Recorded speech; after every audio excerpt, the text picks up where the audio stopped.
Next ಈಗ ಹುಡುಗನ್ ಕಡೆಯವ್ರ entry ಆಗ್ತಿದೆ. ಗ್ರ್ಯಾಂಡ್ ಎಂಟ್ರಿ ಆಯ್ತು ಹುಡುಗನ್ ಕಡೆದು. ಹಾರ ಹಾಕಿ ರಿಸೀವ್ ಮಾಡಿದ್ವಿ. ಹಾಗೇನೆ 5-6 ತರ ಆರತಿ ರೆಡಿ ಮಾಡಿದ್ವಿ. ಹುಡುಗನ್ನ ದೇವಸ್ಥಾನಕ್ಕೆ ಕರ್ಕೊಂಡು ಹೋಗಿ ದೇವಸ್ಥಾನದಲ್ಲಿ ಪೂಜೆ ಮಾಡಿಸಿ ಆದ್ಮೇಲೆ ಎಲ್ರಿಗೂ ಸಕ್ಕರೆ ಹಂಚೋ ಪದ್ಧತಿ ಇದೆಯಂತೆ. ಎಲ್ರಿಗೂ ಸಕ್ಕರೆ ಹಂಚಿದ್ದಾಯ್ತು. ಹುಡುಗಿಗೆ ಸೀರೆ ಕೊಟ್ಟಾಯ್ತು. ಸೀರೆ ಚೇಂಜ್ ಮಾಡಕ್ ಹೋಗಿದ್ದಾರೆ ಹುಡುಗಿ. ನಾವು ಅವ್ರು ಬರೋಷ್ಟರಿಗೆ ತಟ್ಟೆಗಳನ್ನೆಲ್ಲ ಜೋಡಿಸಿದ್ವಿ. ಈ ತಟ್ಟೆಗಳೆಲ್ಲ ಹುಡುಗನ್ ಕಡೆಯವರೇ ತಂದು ಕೊಟ್ಟಿದ್ದು. ಯಾರ್ಯಾರು ತಟ್ಟೆಗಳು ಕೊಡ್ತಾರೋ ಅವ್ರಿಗೆಲ್ಲ ಬಾಳೆಹಣ್ಣು ವಿಳದೆಲೆ ಕೊಟ್ಟು ಹುಡುಗಿ ಆಶೀರ್ವಾದ ತಗೊಳ್ಳೋದು ಇವ್ರ ಮನೆ ಪದ್ಧತಿ.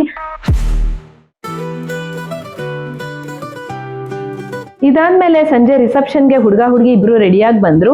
ಅವ್ರನ್ನ ಮತ್ತೆ ದೇವಸ್ಥಾನಕ್ಕೆ ಕರ್ಕೊಂಡ್ ಬಂದು ಪೂಜಾ ಐಟಮ್ಸ್ ಎಲ್ಲ ತಂದಿದ್ದು ದೇವ್ರಿಗೆ ಪೂಜೆ ಮಾಡಿ ಹುಡುಗನ್ನ ಬರ್ಮಾಡ್ಕೊಂಡ್ರು. ಹುಡುಗನ್ನ ಎಲ್ಲ ದೀಪಗಳ ಮುಖಾಂತರ ಬರ್ಮಾಡ್ಕೊಂಡ್ರು. ತುಂಬಾ ಗ್ರ್ಯಾಂಡ್ ಆಗಿತ್ತು ಹುಡುಗನ ಎಂಟ್ರಿ. ಈಗ ರಿಸೆಪ್ಷನ್ ನಡೀತಾ ಇದೆ. ನೆಕ್ಸ್ಟ್ ಡೇ ಏನಾಗತ್ತೆ ಅಂತ ನೋಡೋಣ.